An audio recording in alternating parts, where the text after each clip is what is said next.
All right, some real live questions from my friend Ruby, whom I love very much. She asks me, how do you balance work, life, gym, and school? Do you pull all-nighters? How do you stay motivated? Do you get 8 hours of sleep?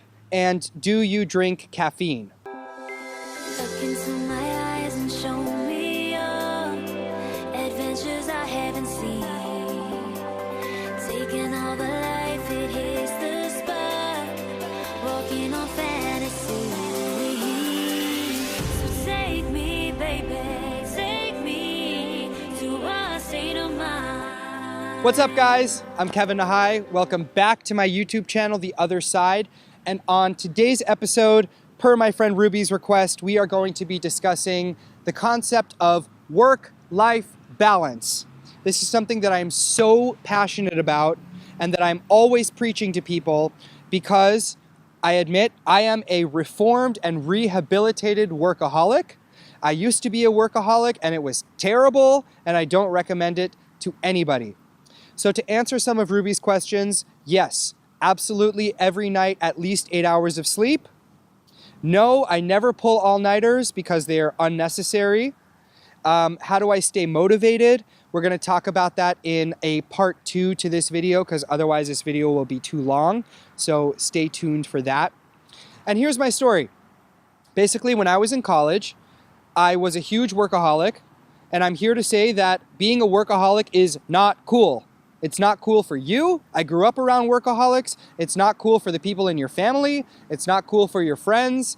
We think that it's like, you know, oh, I gotta work so hard and work, and that somehow elevates you to, you know, an elite level, and it's really doesn't. You know, it's really not cool. Nobody cares, you know, how hard you work. The important thing is how you feel. The important thing is, are you happy? Are you fulfilled? And back in college, man, I don't know how I did this, but I would wake up at 6 o'clock in the morning, I'd work out for 2 hours, then I would go to class all day. After class, I would go either straight to my job or straight to my internship. Throughout college, I always had full-time school, a job, and an internship. Then after work, I would come home, I'd study for like 4 hours, then I'd go to bed at 2 o'clock in the morning, and I would wake up and I would do the same thing. And at the time, I thought that that was the key to success. At the time, I thought I gotta work my fingers to the bone, study harder than everybody else, work harder than everybody else. Meanwhile, I never made time to socialize. I certainly didn't make time to date. And of course, I was miserable. I was not happy, and I felt like I was suffocating in stress and anxiety all the time, because how can you live a lifestyle like that and feel tranquil inside and feel peaceful inside? And when I talk to people who seem really, really stressed out, they come to me and they say, you know, my life is in shambles, and you know, I don't feel motivated, and all I do is work and I'm not enjoying it and whatever. Inevitably, they have set their lives up in such a way that there is no balance between work and all of the other things that we know in life bring us joy and fulfillment, such as relationships, such as friendships, such as journaling, reading, hiking, exercising, spending time with loved ones, spending time with your dog.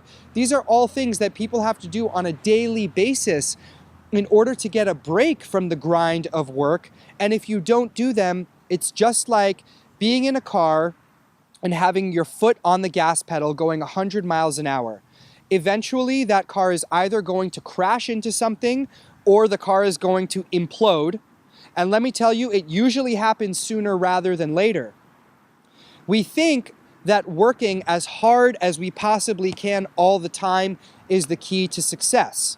And yes, I believe in working hard. I work very, very hard. But I believe that it is one of the keys to success. It is one of the secrets. It is not the end-all, be-all secret. Because what happens is that when you work that hard, you might have some success in the short term, but is it long-term success? Does it equate to being successful and fulfilled and happy over the course of a lifetime? Absolutely not. The only way to achieve long-term success is to feel happy, peaceful, and tranquil inside, and to have a balance between working hard and drawing fulfillment and motivation from the work that you do, and also taking care of yourself, spending time with people, doing the things that you love. These things have to be in balance. Otherwise, there is just no way that over the long term, you will continue to be successful. Now, I want to just quickly dispel some of the misconceptions that get thrown around when we're talking about hard work. This was huge in my life, is people who are workaholics think, I gotta work my ass off because there's always someone out there who is working harder than me. And I hear this thrown around all the time. That person's working harder than me. That person's studying harder than me. That person's making more money than me. Therefore, I gotta step up my game. Okay, let me tell you something. The only person who is concerned with how hard you are working is you. Because all of those people, while they might be making the same comparisons, while they might be saying, oh, that other person's working harder than I am, so I gotta elevate my game, they are also so self-absorbed that they are running their own race. And they're running an imaginary race. In a race, there's a finish line. In a race, there's a destination. In life, there is not. That is not the way that it works. So we tell ourselves that we gotta work so hard so that we can outwork the other people who are working harder than us. Who cares? Who cares where they're going? You're on a different life path. You guys are not gonna end up at the exact same spot, at the exact same illusory finish line, because that's just not the way that life works. And that's a self-evident truth. So we gotta stop thinking that working hard is about beating the other people around us, because it's not a race. You just gotta focus on what makes you happy and brings you fulfillment. And the other guy, what makes him happy or brings him fulfillment, that's on them. Like, let them do their own thing. You focus on yourself.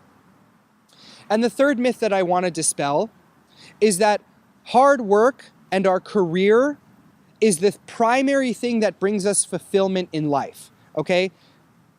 I say this in a loving way. Your career is not as important as you think it is. My career is not as important as I think it is.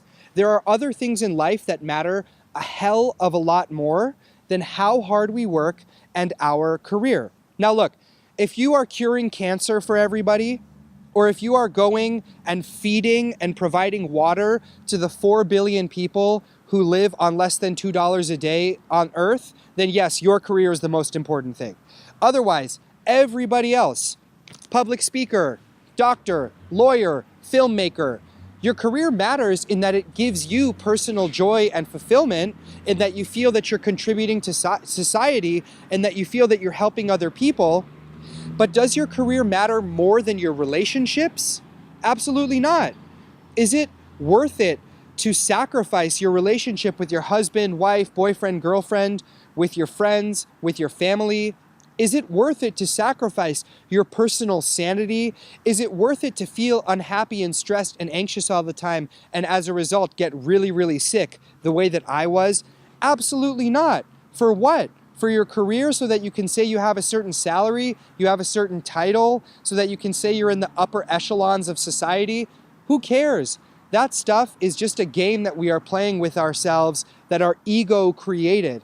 The most important things in life are your feeling of personal satisfaction, fulfillment, inner peace, your relationship, your contribution to society, helping other people, and feeling happy. If you need help creating a work-life balance, I am more than happy to help you do it, because trust me, I had to learn the hard way how to do it for myself.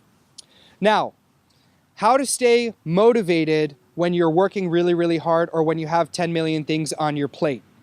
I'm going to release that in a part 2 to this video, so stay tuned next week.